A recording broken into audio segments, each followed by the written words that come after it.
In northern Michigan, where the pines huddle close and the nights feel extra quiet, there's a story people tell with a half laugh and a whole shiver. It's the kind of legend that gets passed around like a warning label, especially by folks who've had the misfortune of being home alone when the woods start moving.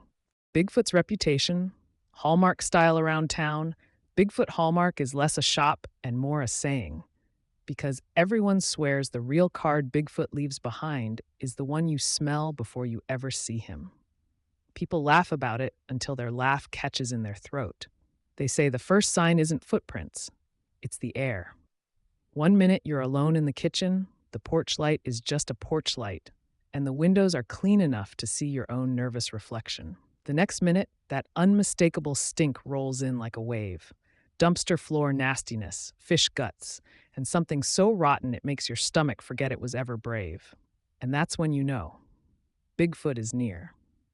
The window peeker folks say Bigfoot likes the ladies doing dishes, like it's his favorite kind of show. He creeps close to the house, slow and tall, his silhouette turning the glass into a mirror for his own curiosity.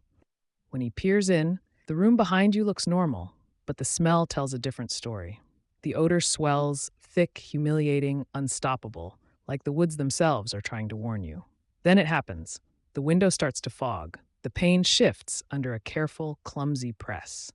And Bigfoot, mischief king, terror mascot, stinking local celebrity, slowly licks the glass, right when you're standing there with your hands in sudsy work and your heart deciding it wants a new body.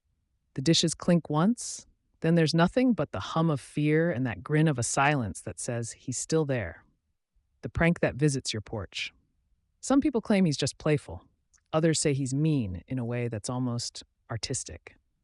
Either way, if Bigfoot thinks you're laughing at the legend instead of respecting it, he decides to introduce himself. It starts the same way every time. You're heading for the front door, alone, maybe checking the lock, maybe pretending you don't hear your own nerves. You're halfway to, it's probably nothing, when the porch light clicks on by itself. In the distance, in the dark between trees, a huge figure appears. Only a shape at first, because the first thing you notice is the smell getting closer. Then you see it, the dark outline turning and pivoting like he's finishing an act. Toilet paper streams off his rear like confetti from a parade no one asked to attend. And as he backs away in a hurry, the woods crackle with deep grunting laughter, like he's proud of the mess he made, and even prouder that you're too stunned to stop him. When you finally cross the threshold, you don't find an intruder. You find a porch transformed into evidence, one of those big, unexplained, how is this even possible presents. The police come sometimes. They smell it first. Then they scratch their heads. When Bigfoot is gone, the woods keep talking afterward. The neighborhood acts like it's all a misunderstanding, until another car pulls in and the driver steps out alone and immediately goes still. The air changes. The face changes. Their eyes sweep the tree line, searching for something they can't quite see. Because in northern Michigan, Bigfoot isn't the kind of legend that needs proof to be real. He leaves the proof for you. Big steamers. Everywhere, rumors go quiet, appear like punctuation marks on porches, on steps, and in the margins of the yard, right where the footprints should have been, except they never are. Bigfoot is rarely seen, but the legend shows up perfectly on schedule, spreading through the dark like a signature only the woods can write. Some folks insist it's myth. Photos are fake, stories are exaggerated, fear makes people imaginative. Others have pictures. And those pictures, if they're even believable, never explain the one thing everyone agrees on: the foul, sudden odor that catches you off guard when you're alone, turning your I'm fine into oh no before your brain catches up. The legend grows louder.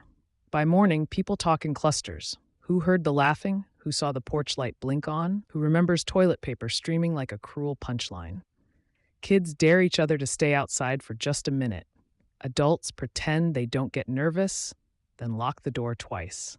And still, the story gets bigger. The legend keeps breathing. Because every now and then, when the wind dies and the woods go still, someone swears they smell him again. Faint, distant, teasing. Like Bigfoot is nearby even when he isn't. Like he's watching the world from behind the trees, waiting for the next person who will step out alone and discover that the first thing that reaches you isn't sight. It's the stink. And once you feel that come rolling in, you don't need to see Bigfoot to know he's got the night covered. Tall, grunting, laughing, and always out there, shaping northern Michigan folklore into something larger than life.